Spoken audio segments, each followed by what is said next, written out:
I'm gonna teach you 3 things. 1, how to eat healthy at college, regardless of whether you're on a meal plan or you have access to a full-blown kitchen. 2, I'm gonna give you 2 recipes, one of which is the ultimate hangover helper. 3, I'm gonna show you a proven method that will guarantee you a GPA of 3.5 or better. Guaranteed. You can train yourself from now to eat right, because what you eat now at this age is kind of going to dictate how you're going to eat for the rest of your life. The problem at college is you run out of options quickly because you don't have time. So you reach for foods that are not really good for you. High carb foods like donuts and pizza and cookies and things like that. When you eat late at night, your options are limited. Those foods that you eat at night, sure, maybe they'll help you crash, but they also interrupt your REM sleep. So you never really get rested. So it's really important that you eat the right foods, because when you do, you'll sleep better, you'll think better, and you'll have more energy. When you're under stress, like when you're studying too much, you have exams, your body produces cortisol, and your instinctive reaction is to subconsciously reach for food. And most of the time you're reaching for food that's sweet. That sweet food gives you this energy boost. That energy boost is counteracted in your body because your body creates insulin to trap all that excessive sugar that you've just introduced into your body. That insulin creates a crash. You realize that you're crashing, so you reach for more sugar, and you get into this vicious cycle that never ends, and you wind up putting on excessive amount of weight. Let's look at the best case scenario. You go to college and you have access to a full kitchen where you can cook anything you want, anytime you want. The problem is that you may not have time to cook. So how do you handle that situation? I got you covered. I created a video, the link is up above. It's basically a meal prep that you can do for the whole week. Actually, you can do it for the whole month in under 2 hours. Watch that video. Even if you're gonna cook at college, you're still gonna find yourself dining out a lot. And the biggest problem is with freshmen who go to college especially, they come back home and they've gained a lot of weight. And the reason is because they're eating low nutrition, high calorie dense foods. So let me give you a list of 10 things that'll help you eat healthier at college and keep you from gaining weight, and will also give you energy and mental clarity. Number 1, when you do eat, do not eat from the pot or from the plastic bag or the container that the food comes in, because you're not monitoring how much you're actually consuming. You just keep going and going and going, and before your body has a chance to tell your brain that you're full, you've already eaten too much. So draw an imaginary line down your plate.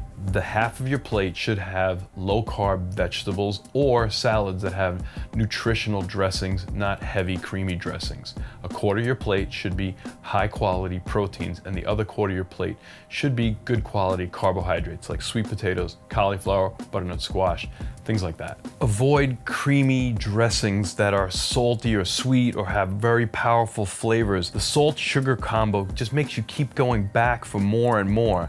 Instead, have a great dressing that has a good quality olive oil in it. As a matter of fact, I did a video containing 3 dressings that you could make even before you leave for college and bring them with you, because they last for months. And you may want to consider getting a little container, bringing some of those dressings with you when you do dine out. Number 4, how you eat your food and when you eat it makes a difference. So you want to eat your salads and your vegetables first, followed by your proteins, and then last you want to eat your carbohydrates. And the reason why is because it takes a while for your brain to know that your body is full. If you're filling yourself up with moist vegetables that contain a high water content and are less caloric, you're less likely to eat a big calorically dense meal. And that's why you want your calories to come from your carbohydrates last, because they have the most and highest amount of calories in your meal. So eat those last. Number 5, get a good understanding of what calories look like. A lot of times we have no idea how many calories we're eating. What does a half a cup of potato look like, and how much calories does it have? Download an app like Carb Manager, which is free, or any other app like that that you're comfortable with, and get an understanding of what your calories look like, so you know how much you're consuming and how much you need for a given day. This way, when you finally get an understanding of what food looks like, you don't have to rely on the app anymore, and you can be more conscious of the food that you're putting in your body.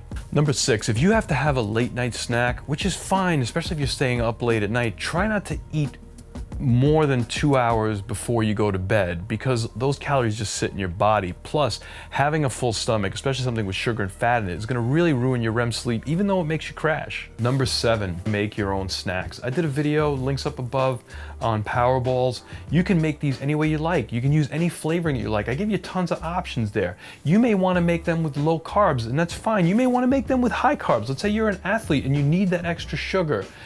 It's better for you to have something that you've made yourself and have it ready. It's fast and easy, and you could reach for that rather than reach for something that's probably not gonna be that good for you. And number 8, make your own snack mix, like a trail mix that you choose with ingredients that you like.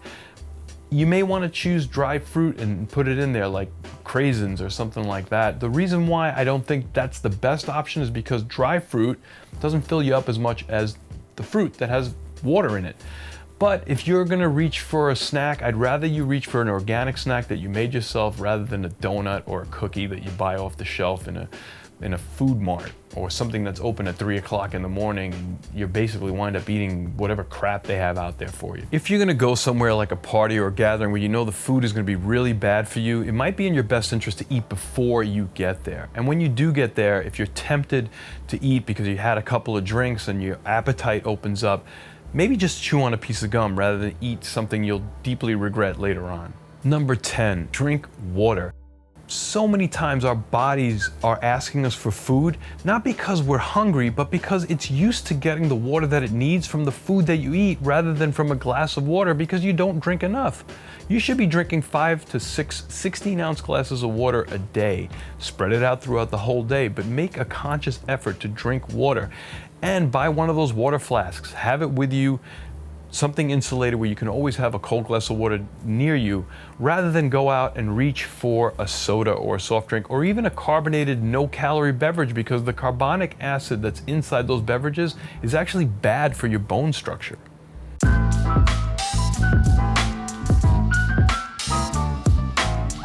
Here's a list of 5 simple things that you should really have in your dorm room. Number 1, Ziploc bags, because whatever you prepare, you can put in a Ziploc bag and bring it with you.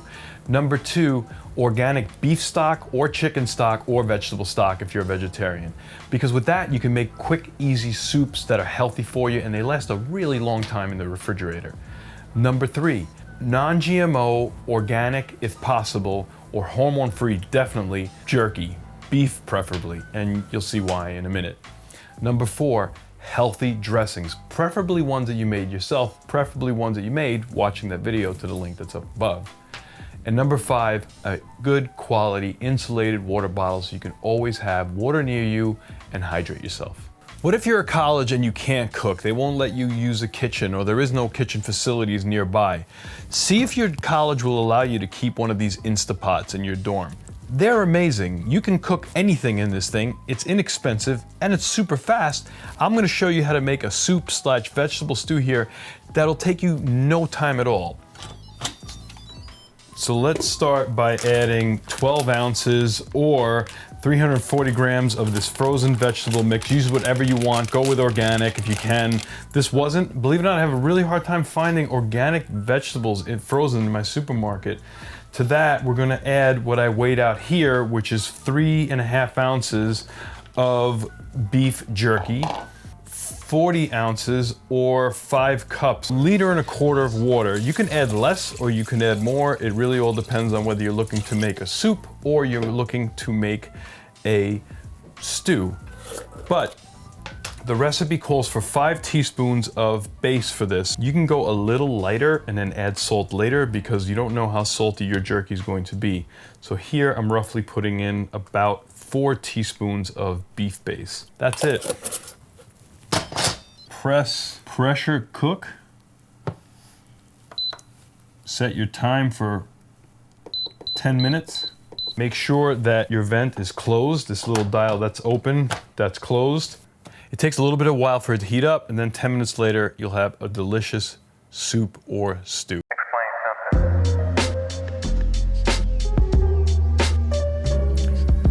Let's give this a try. It's so delicious. Like I said, don't add that much stock to it until you taste it, because you can add salt. You don't know how salty your jerky is gonna be. I need a little bit more salt. That's it. It's so easy. Kind of funny, it actually turns out that the red pepper, green pepper, onion, frozen mix that I got in there works out really, really well. Use whatever vegetables you want. Super fast, super easy. So what if your college doesn't allow you to even use an Instapot? What do you do then? Well, I've never heard of a college not allowing you to have an electric tea kettle. So I'm gonna show you how to make the best hangover helper you've ever had in your life, and probably the best miso soup that is organic from scratch, no refrigeration necessary until you open this thing up. You will have yourself an easy, fast soup that you can make anywhere. Let's start out by adding 4 cups of water to our tea kettle. And to that, we're gonna add about 3 tablespoons of this organic miso paste. All the links to this stuff is down below. I bought most of it from Amazon. You can add a little less, and then once the soup cooks, if it's not to your taste, you could add a little bit more and mix it in.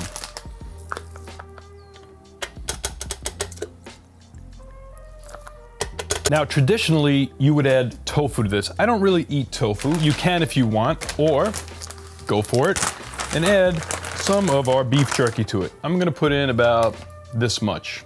Handful, looks like 2 ounces. You need seaweed, and I have a link to the proper seaweed that you're gonna use down below. It's farm raised, it's organic, it doesn't have any exposure to potential harmful metals like cadmium because it's farm raised. I didn't get that shipment from Amazon, so I'm gonna use this dried seaweed and just cut little tiny strips in, and be sparing with it because this seaweed here will multiply like crazy.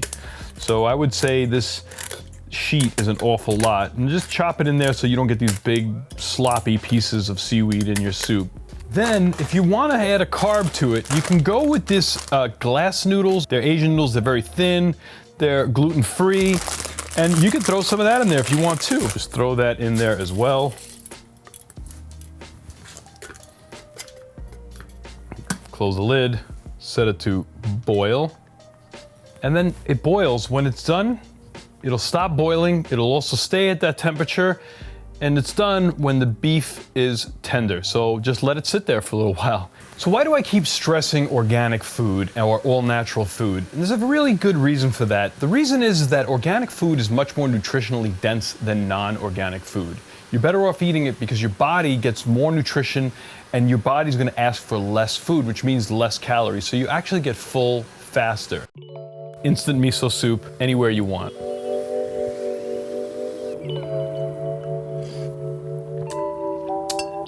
Delicious.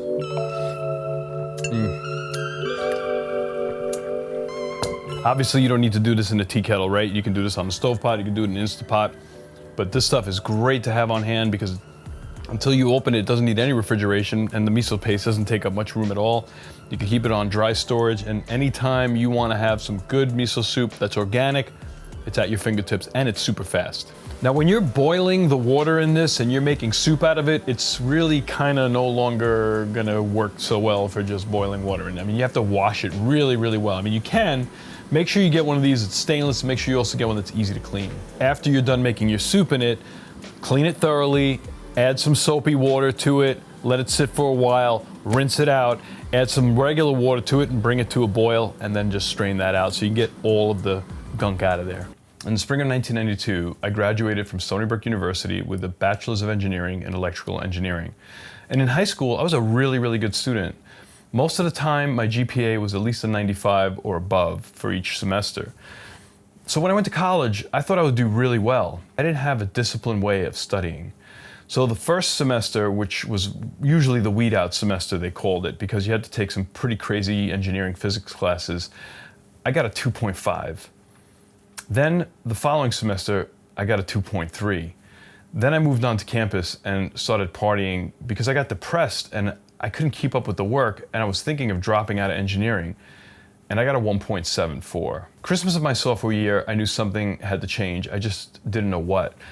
And luckily, I was watching a late night infomercial called Where There's a Will, There's an A. And I was desperate at the time, so I bought it on VHS. They didn't even have DVDs back then. It's been around for a very long time. And I just followed the instructions to the T. Whatever it told me to do, I did. And from that semester on, I never got less than 3.5. As a matter of fact, my GPA was 3.5, 3.7, 4.0, 3.9, 3.9. It was just so easy to study. Now I don't have any relationship with where there's a will, there's an A whatsoever. The link down below is not an affiliate link. They're not sponsoring this video. I receive no money. I just truly believe in this program.